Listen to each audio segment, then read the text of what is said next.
Informal, yes. And the function?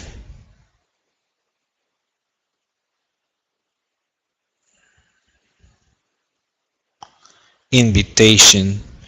Okay. Okay, yes, yes, Hector, yes. Actually, we don't say invitation, right? We might say inviting someone to have something to eat, or inviting someone to eat, or inviting someone home to eat, right? Something like that, right? But functions are expressed in that language, right? Inviting, asking, suggesting, apologizing. We use those type of verbs, gerund verbs, to express functions. Okay. Asking someone to come over to eat, that would be good too. All right, very good. Can you open the window, please? That would be. Can you open the window, please? That would be neutral. Yes, that would be neutral. Very good. And what would it be the function?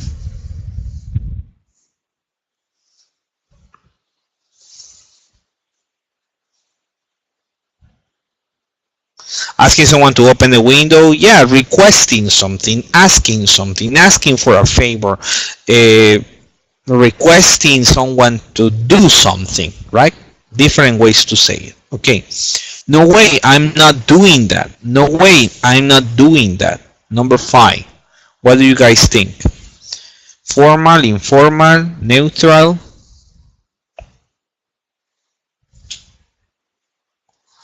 Informal. Okay, informal. Good. And would it be, what would it be the function?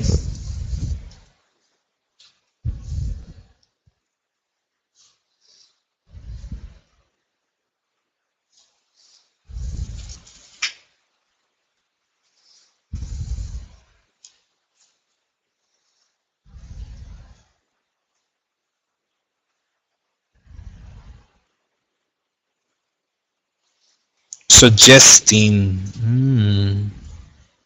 Turning down. Oh, turning down a command would be good. Would be good. Sorry. Sorry?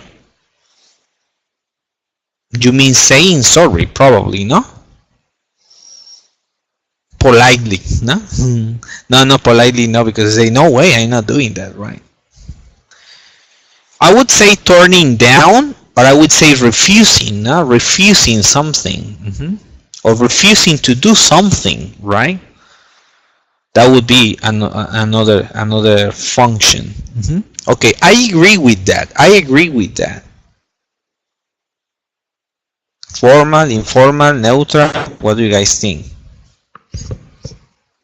Neutral. Yep, it's neutral. And what would it be the function?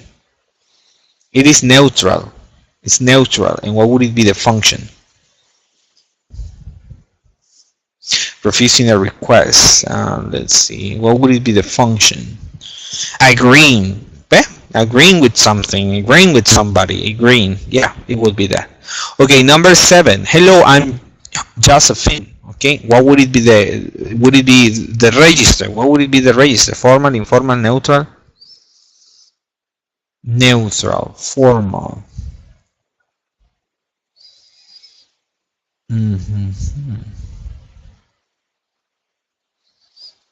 Hello, I'm Josephine. I would say it's kind of neutral. No? I would say it's kind of neutral, no? Because if you say informal, you would say hi, hi, right? And here you say hello, I'm Josephine, like, which is not that formal. I would say it's kind of neutral, no? And if you would say make it formal, probably you would say something like, hello, my name is Josephine. Nice meeting you, or something like that. I don't know. And what would you say the function is for this? Introducing yourself. Of course, introducing yourself. Okay, let's try the last one. We're just gonna do number 8. This is not that difficult, as you can see. I'm sorry, but I'm afraid I can't. I'm sorry, but I am afraid I can't. I'm afraid I can't. Formal, informal, neutral.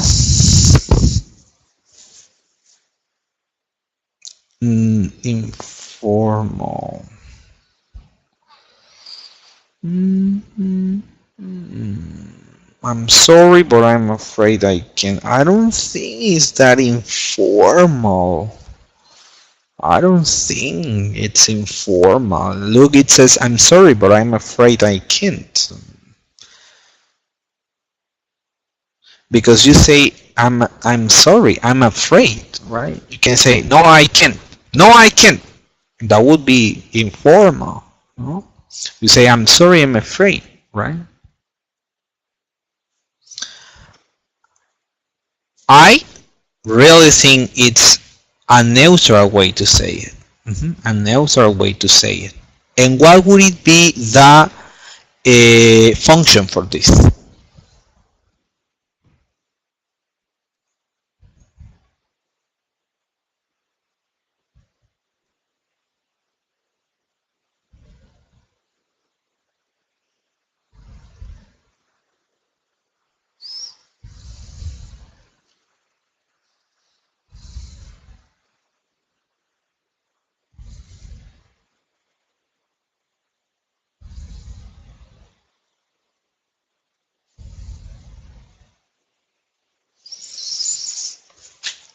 So guys, what would it be the function?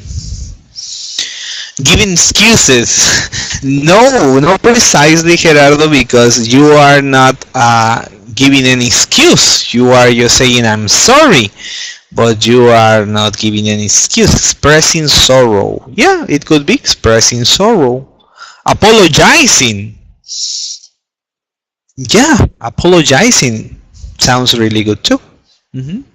Expressing sorrow, apologizing. Remember, Karen, functions use gerunds. Okay, so you might say apologizing, not apologize. Okay, okay, okay, guys, very good.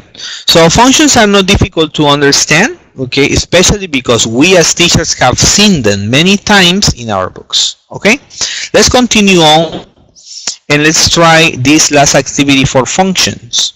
It says, the same way, okay, the same way we have exponents and we have functions. We need to match number 1 to number 7 with letters A to H. Okay, let me zoom it out.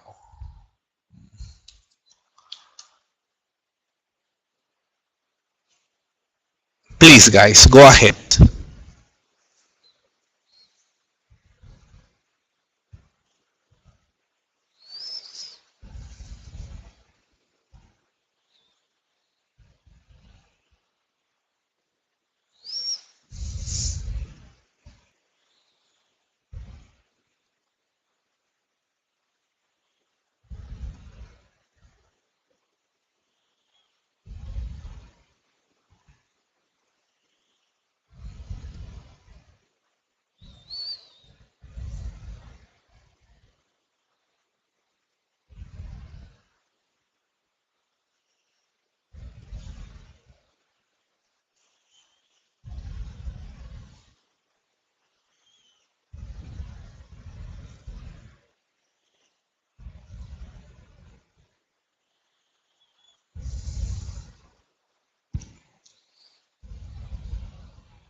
All right, Hector.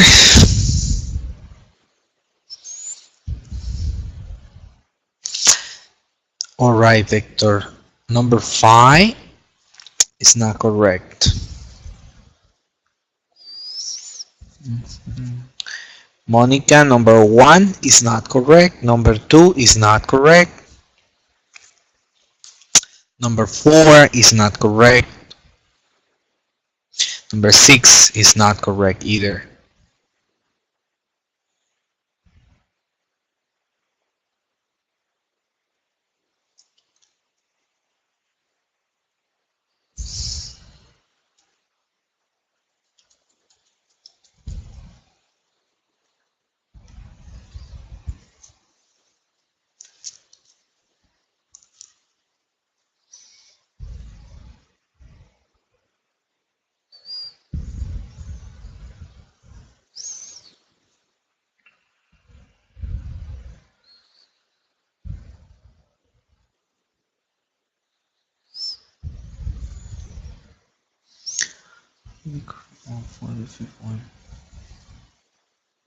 Yeah, she did. Yeah, I agree. Okay. Yeah, you just copy paste, right? Copy paste.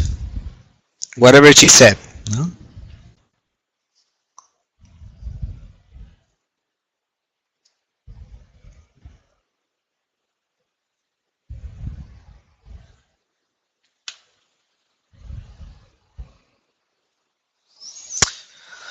Alright, Marcus. Marcus. Who's missing? Karen.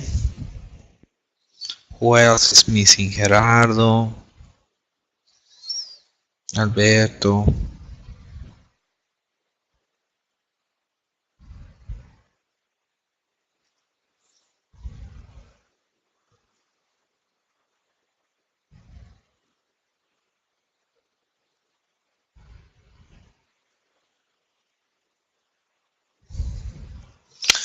Okay, guys, very good. So let's do it together because if not, we're not gonna have time.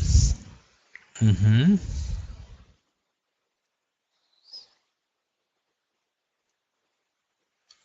Okay, okay. Thank you, Alberto. Thank you, Karen. Okay, very good. So it says, let's go to that new restaurant. Let's go to that new restaurant. So it is a suggestion. Letter S. Suggesting. Mhm.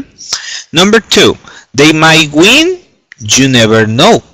In cup matches. It is describing a possibility. Letter B. Number three. Watch out. That's dangerous. Watch out. That's dangerous. It is warning. Letter H. Number four. My son can speak 3 languages fluently. That would be describing an ability. Letter A. Number five. It's okay. Is it okay if I open the window? And that is asking for permission. Letter C. Shall I show you how the camera works? And that is offering. Letter G. I'm sorry. There we go. And number 7. Could you pass me the bag? And that is requesting. Letter D. Very good. Got all of them correct. Mr. Cruz, yes. Yes, he got them correct. That's why I didn't say anything. Great. Excellent, guys. Very good. That's about functions. So up to here, we have talked about grammar, lexis, and functions. Tomorrow, we are going to start with phonology. That's going to be the first thing we're going to do tomorrow. Today, we don't have enough time for phonology. We only have 40 minutes left. And, you know, phonology, well, it's quite a lot of things, quite a lot of symbols and sounds that we need to cover. But well, let's continue on. So up to here, if you remember, guys, at the beginning of the presentation, I explained you that language is divided into 8 different components, which I divided into aspects and skills. So we cover grammar, we cover lexis, and we cover functions. I'm going to give you one homework for grammar, lexis, and functions so you can practice more tomorrow or today if you prefer. And we have skills. The skills we have reading, listening, speaking, and writing. We're going to start with the skills, okay? And tomorrow we're going to cover phonology, okay? Very good. So let's continue on with skills.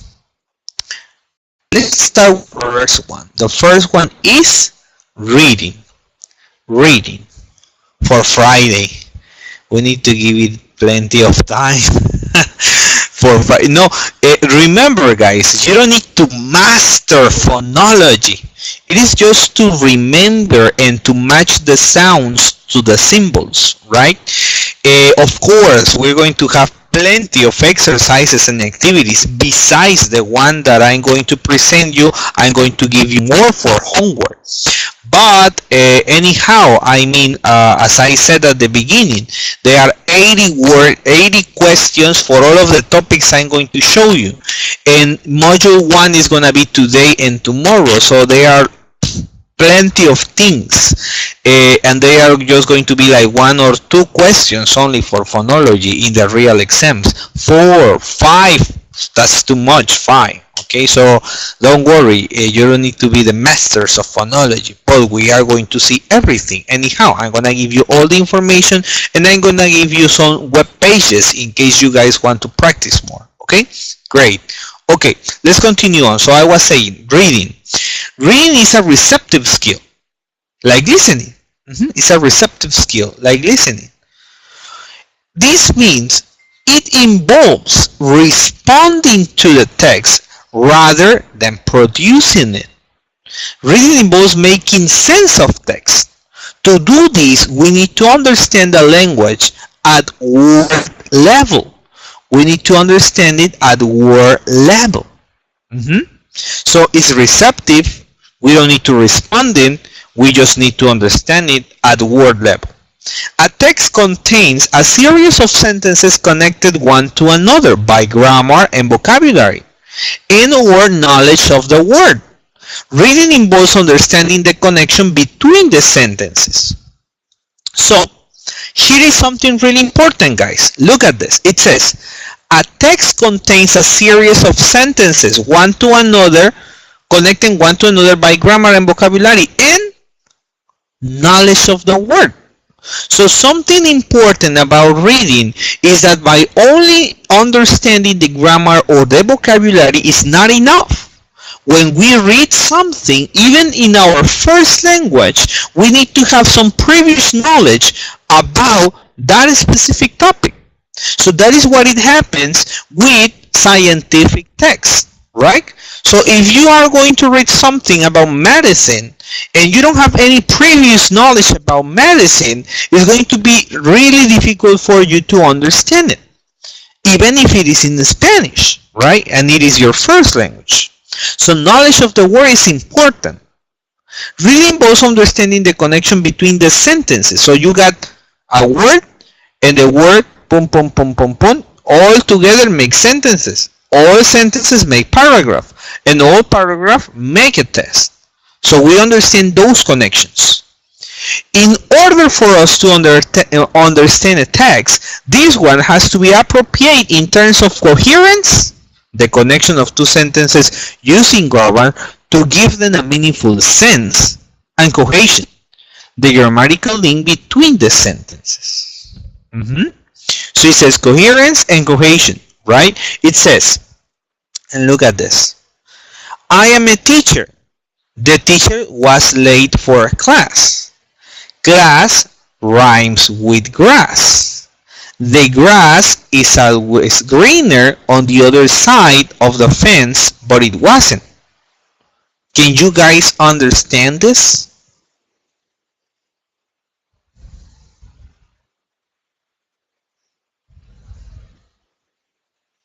Can you understand it? Can you understand it? Sorry. What is it talking about?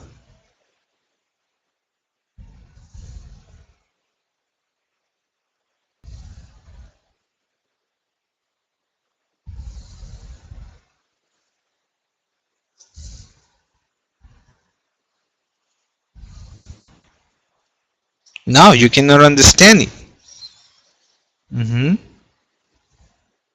Can you understand the idea? Can you get the idea in those two sentences? In small paragraph? Not at all.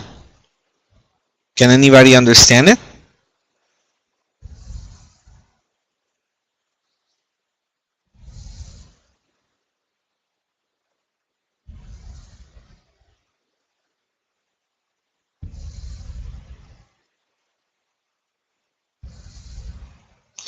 Anybody? I think it has to do with Rhythm.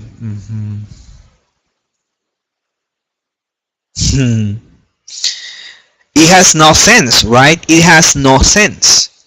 What is missing? Well, sometimes the text can be cohesive, but it is not coherent, right? And in order for us to understand the text, it has to be coherent and cohesive.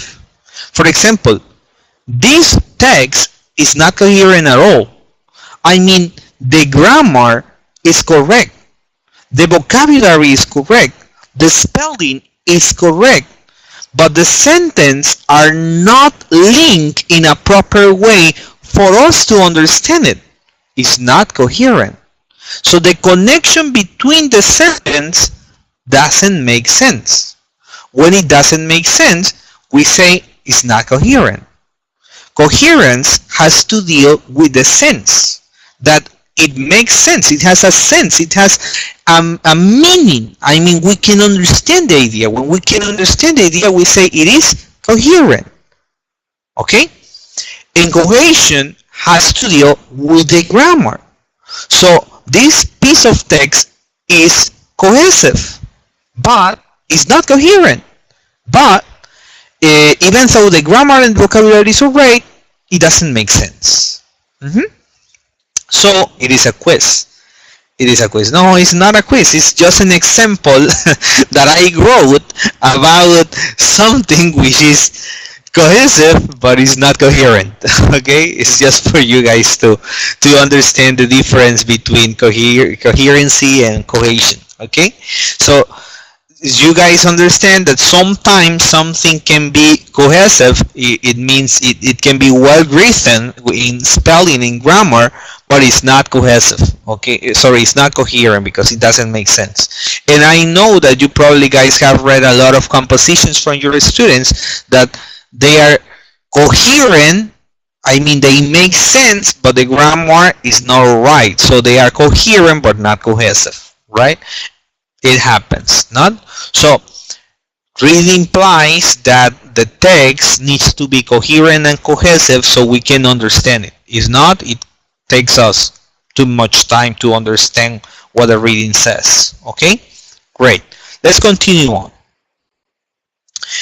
All of the skills are divided into different sub-skills, and this is very important for us to know and to understand. Listening, reading, writing, speaking are the main skill, and all of them are divided into different sub-skills. And here we're going to talk about the sub-skills that we have in reading. It says, learning to read involves how we handle different types of text. The reason for us to read influences the way we read and the sub-skills we use for that, like scanning, skimming, reading for detail, extensive reading, and intensive reading. So all of those 5 are the sub-skills that we have for reading. The first one says scanning. Scanning is reading for specific information. When we scan, we don't read the whole text. We hurry over most of it until we find information we're interested in.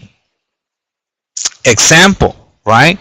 I guess you guys probably have been on the line, to pay something on the supermarket, and you are right there, and then you see next to you a big picture of Maribel Guardia in bikini, and you say, oh my goodness, Maribel Guardia in bikini, oh my goodness, and you just scan the whole magazine and find the picture, right?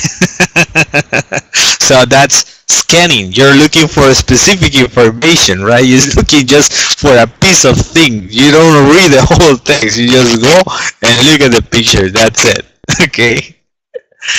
I mean, you can scan text. I mean, not the whole magazine, right? Like, for example, you see like the same thing now in a newspaper. You're looking for a job. Now in the newspaper, you're looking for a job as an English teacher, and then boom, you see the ads, and you just don't read all of them. Boom, you just look for a specific word which says teacher, and boom, English teacher, boom, You just scan it, right? Well, we do that also in the classroom, right? When do your students do that in the classroom? When do your students do that scanning in the classroom? Give me an example.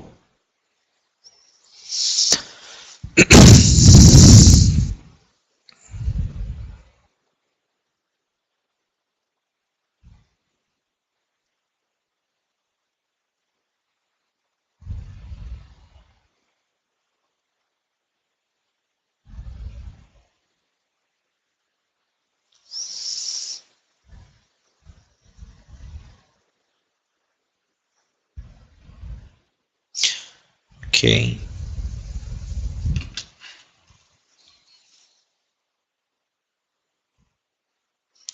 When, give me an example of an activity where your students scan something, scan a text. When they are looking for names, yes, right? So you have a text and it says,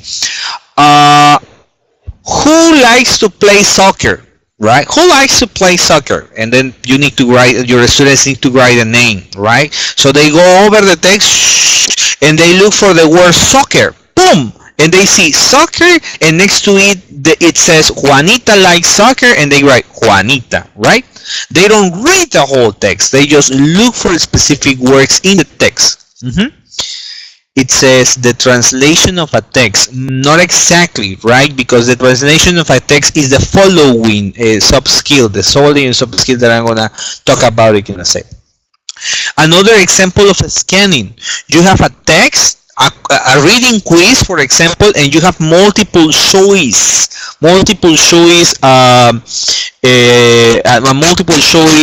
activity, right? And then in that activity you have like I don't know, who went to the movies yesterday, or what time did Caroline get up today, right? And then boom, they just scan it and find the answer, right? So that would be scanning, right? When they have to look for specific information in the text. It is important for us as teachers to train our students in these sub skills, scanning and skimming. I'm going to start with the scanning. I really encourage you, teachers, to train your students to scan text. You know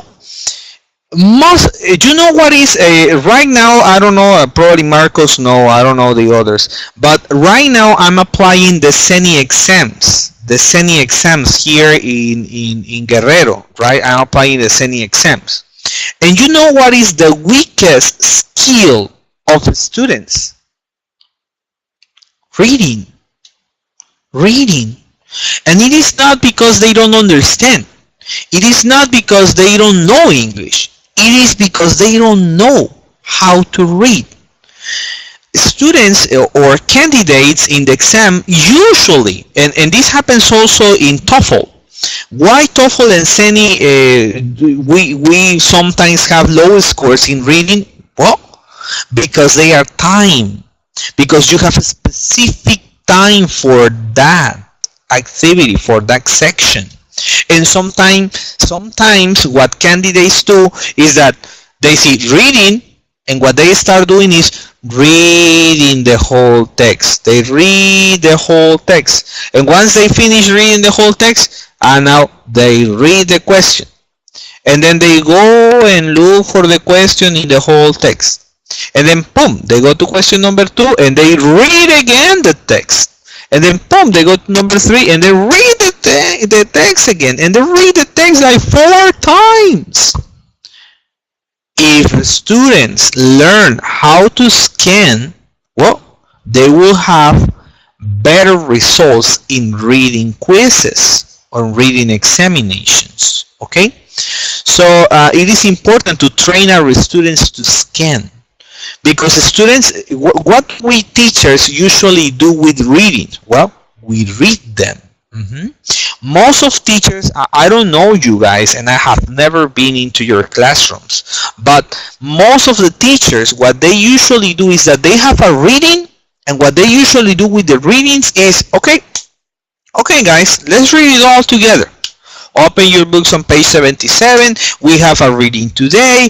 Juanito, please start reading. And Juanito starts reading. Okay, stop. Monica, continue. Okay, thank you, Monica. Very well. Okay, Jerry continues. Okay, and they all read the whole text, and then they go to the activities, right? So students get used to that.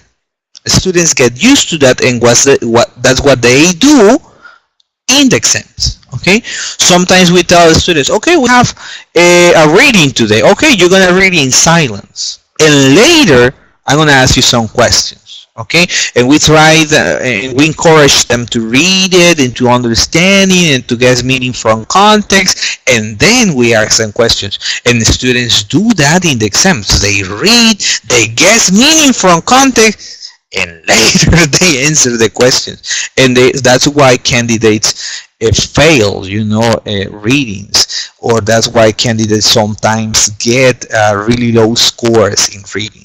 Okay, so I encourage you teachers to train your students to scan.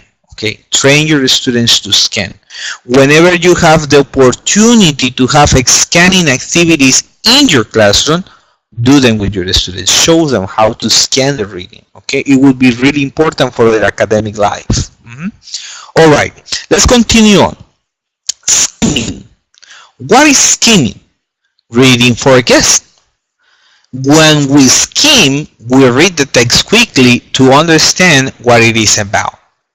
So skimming is not reading the text like line by line or word by word. It's just boom, having a really quick overview of everything, checking some words, and get the general idea. Guest means general idea. So reading for guest means reading for the general idea. Right? Like for example, one more time, you are standing online, at the supermarket, and then you look next to you and there is a National Geographic magazine that it says they found an alien in the Popocatépetl. And you're like, oh my goodness, an alien in the Popocatépetl. Boom. And then you just go over the whole article, like really quickly, boom, boom, boom, boom, boom, and then you get the general idea of it. Right? I mean, an alien. Yes, I know. It caught your attention, right? An alien. Oh my goodness, I want to know about it. Okay, so that's skimming, right? It's also important to train our students for skimming. Most of the international certifications, most of the international assessment include at least one skimming question in each of the reading sections. At least one. Okay, very good. So far, so good? Yes. Okay, and finally we have reading for detail. Reading to get the meaning out of every single word. So reading for detail is that, is when we read every single word and we try to understand everything so we can understand the whole reading and we can get the whole information. That is reading for detail. In the real life, in Spanish, not in English, in the real life in Spanish, what do you guys use more? Or what soft skills do you think, guys, you use the most? Scanning, skimming, or reading for detail in the real life? Scanning.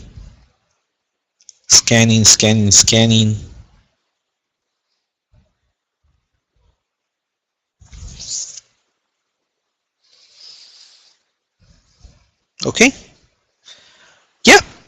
Yeah. Scanning and skimming are the soft skills we use the most. Unless you guys are, you know, book lovers and you guys read every day a new book and this and that, you would be using scanning and skimming most of the time. Most of the time we use scanning and skimming in the real life. That's why it is important to train your students to use scanning and skimming. Because when in the classroom, most of the times what we train our student is reading for detail.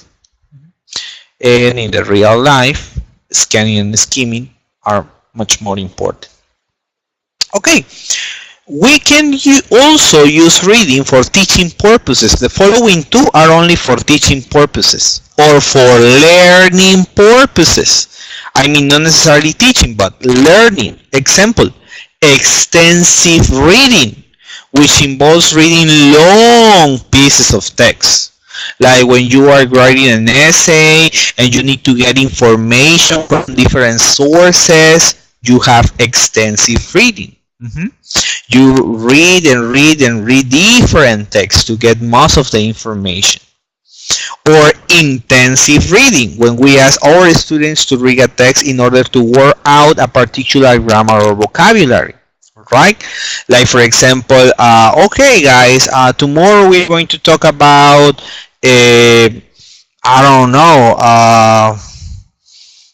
tomorrow we're going to talk about different types of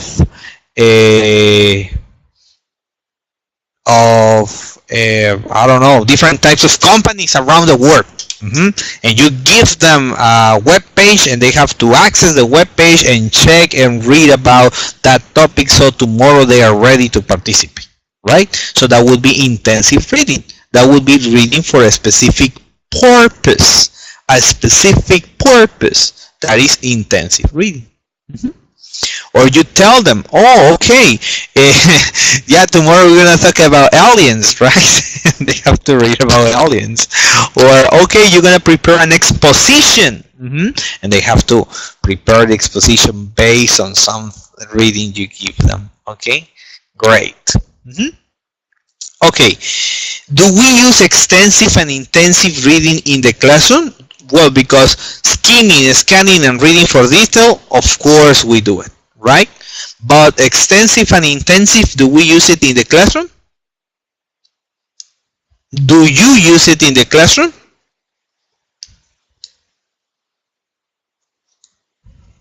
Extensive and intensive? Yep.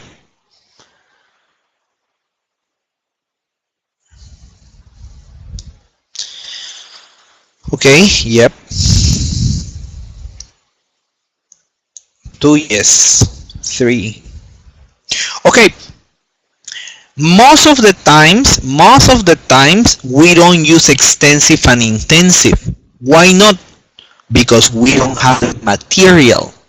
I mean, it's very difficult to find academic purpose material for our students. Actually, I love giving books my students to read, and it's difficult, and sometimes I stop doing it, because when you give a book to your students, sometimes that book doesn't come back. And you invested like boom, 1,000 pesos in books, and boom, now out of the sudden you have half of the books. So like sometimes we don't do it because like we don't have the material. But right now with the internet, like it's really easy to get it, right? Extensive and intensive reading, they help us a lot to develop new grammar and new vocabulary in our students. Students usually ask me, teacher, how can I improve my writing? Well, through reading, right? The more you read, the more you learn. So that way you increase your vocabulary and you understand grammar in a different way. So it is important, right? It is important. It is important to find readings to share with our students. Of course, some of them don't even read in Spanish, but well, let's give it a try. Okay, very good. Let's about reading, let's finish with the key concepts. It says, as teachers, we need to be able to identify in our students the soft skills they are more familiar with and transfer it to the second language. All of us are more familiar with a specific soft skill. Identify the specific soft skills your students are more familiar with. Identify the soft skills your students use the most and use it for English. So you know it because you know, like sometimes you tell the students, hey, I want you to read this and tell me what it is about, and some students start reading every single word, and some students go over it really quickly. So some students read for details, some students skim it. Like, encourage them to use it as much as you can. We also have to choose the right text that motivates them and be appropriate for their age.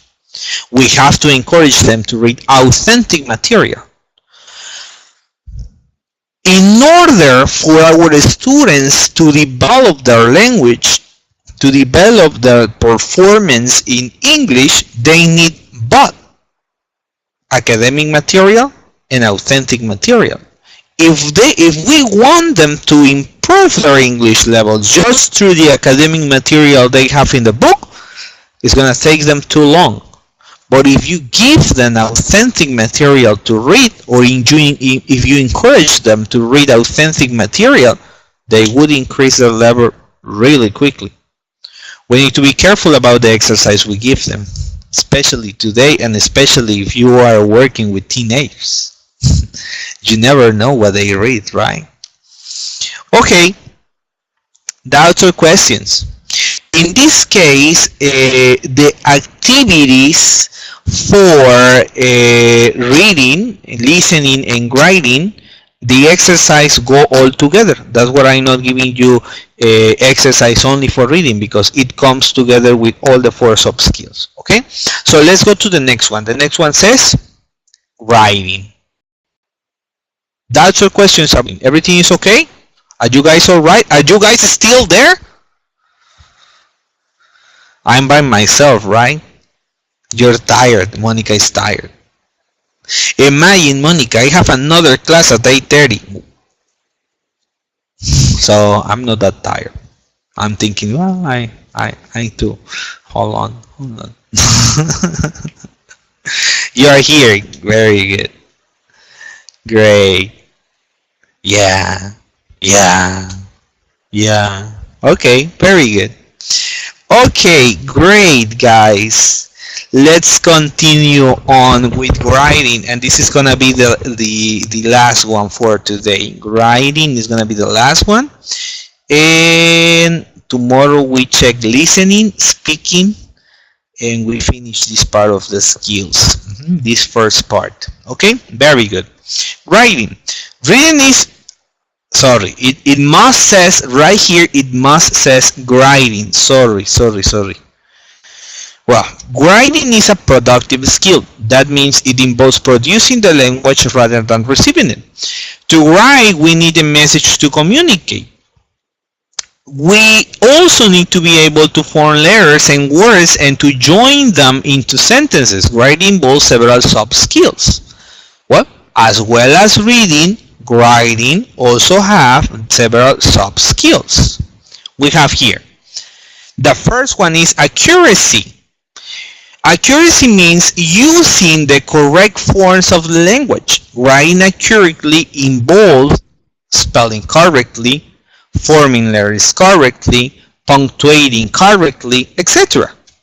Communication. So we need to be accurate. When we write, we need to be accurate. But the most important is that we need to communicate the message successfully to others. You remember last example? You remember this example? So this text was accurate. This text was accurate, but it didn't communicate any message. So the most important, I always tell my students, the most important when you write a paragraph is that I understand it. I mean, if I don't understand it, well, then it's not worth reading. Grading also involves going through a number of stages. These are like the soft skills of grading, and these are the stages we follow to produce a text. If you work with a book right now, in your books probably you follow these stages before you write a composition. I have seen many books which already follow these stages. If you are not using any book which follow these stages, take note of this because it's really important so you can help your students to write successfully. The first thing is brainstorming. It's really difficult, and I don't know if it happened to you, that sometimes you are in the classroom and the teacher says, okay guys, homework, write an essay, 200 words about your vacations. And you're like, oh my goodness, 200 words. And you start, no, on this vacation. Oh my goodness, I went to Acapulco. And you're like, wow, I don't have more than 10. Okay, so it's difficult when you don't have the proper technique, the proper strategy, the proper methodology to write. So give your students a chance to get to understand these stages. First, brainstorm, thinking of everything we can about a topic, writing all the ideas. No? So you think about them, and you let them, flow. And then you make notes. You start writing notes like, okay, this, and this. Planning, organizing your ideas. Okay, now I'm going to group the ideas and I'm going to organize it. I'm going to use this in the first paragraph, this in the second one, this in the third one. Then writing a draft. When your students give you the first writing they produced, that is not the final, that is the draft. And sometimes students give us the draft as the final project. And that's not correct. We need to encourage them to get the draft back again and correct it and improve it. But sometimes the students stop there at the draft and they give it to you and they ask you to correct it. And that's not possible. I mean, what we as teachers should do is just, to mark the mistakes and to ask them to rewrite it again so they can go to producing another draft. And finally, have a proofreading. I mean, they wrote a draft, they corrected the mistakes, they produce another draft, and they read it so they can check they didn't make the same mistakes again. I don't know if it had happened to you, that you give your students your the draft back so they can correct it, and they give it to you again with the same mistakes. What happened? Well, what happened is that they are not reading it. I mean, they are writing, but they don't read what they write. Encourage your students to read what they write. Sometimes their mistakes are silly mistakes and they can easily identify them. So this happens, in our regular life. Like, for example, I don't know if you guys, who of you write a shopping list? Do you guys write a shopping list?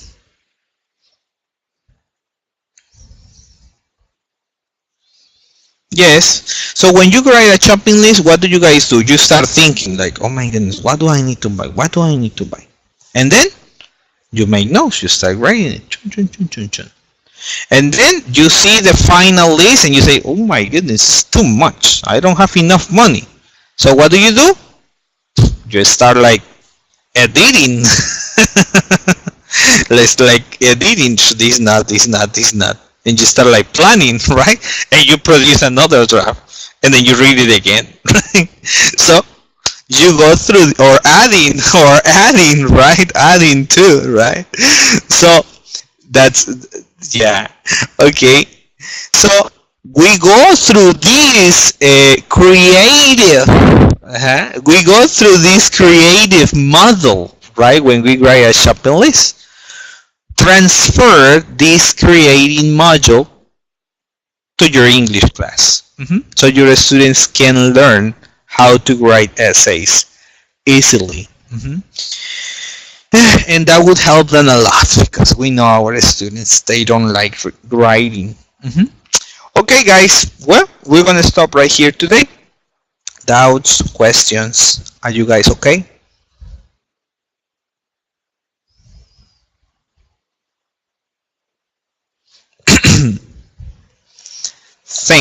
Thanks to you, Karen. That's it for today. That's it. But I'll send you homework and I'll send you the book. Yes, I will send it today. And I'll see you tomorrow. It was very interesting. Thank you. It's nice to know that you found it interesting. Thanks to you. All right, guys. Well, you're free to go and rest. Thank you very much. And you want your certification. This is all right. Okay. You're dismissed. All right. Very formal. All right, guys. Thank you very much. Thank you very much. Thank you very much, guys. I'll see you tomorrow, 4 o'clock. Please be punctual. Rest and do your homework. Thanks a lot. Any doubt, any question? You have the WhatsApp group. You can see my phone number over there, and you can send me any message about any doubt or question you may have about the class. Okay? All right. I'll see you then tomorrow, guys. Have an excellent night. Bye bye.